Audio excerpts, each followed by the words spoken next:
Today, we have been hearing Jesus journeying. At kahapon, ang sumunod sa kanya ay ang bulag na pinagaling niya, the blind man, who in the other gospel readings is called Bartimaeus. Sa ating mabuting balita naman ngayon, ayon kay San Lucas, narinig natin muli, si Jesus ay patungong Jericho at he intended to pass through that town. For there's a man called Zacchaeus. May 4 po na galaw sa ating mabuting balita. There are 4 movements that we can reflect. The first movement is that Zacchaeus ran ahead and climbed a sycamore tree. Climb a sycamore tree. The question for us, dear brothers and sisters, are, first, what are the peak moments in your life? Ano yung mga pagkakataon sa buhay ninyo na masasabi niyo na sa pinakarurok na ako ng mundo, na sa pinakamataas na ako ng yugto ng buhay ko, lahat ay nabot ko na, pwede na. Pero kung tatanungin ko kayo, we have run so many things in this world, like Zacchaeus, running. Yung pinagmamadali mo na kunin mo itong bagay na ito. Yung pinagtatakbuhan mo na mabot mo itong pangarap na ito.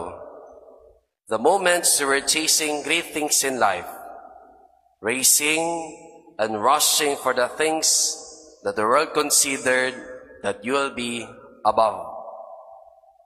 Pero ang tanong ko sa inyo, when you're already at the top of the world, nung nasa pinakamasaya at pinakarurok ka na sa buhay mo, my question is, kasama mo ba si Kristo?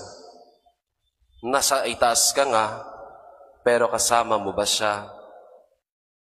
Dearly beloved, kahit anong yaman, saya, achievements, or awards, nasa pinakatuktok ka na ng buhay mo, isa ang katotohanan. Katulad ni Zacchaeus, pandak tayo. We are all small in stature. Malilit lang tayo sa Diyos. Hindi po ba? According to one quotation, sometimes we need to go up to see how small we really are. The first movement, Zacchaeus ran and he climbed up. The second movement is that Jesus look up. Hindi po ba marami tayong iniidolo sa ating buhay? Magagaling, kahanga-hanga. Pero sa ating mabuting balita, ang itinangalaan ni Jesus ay isang makasalanan. Jesus look up to a sinner. Imagine yourself, Jesus looking up to you right now.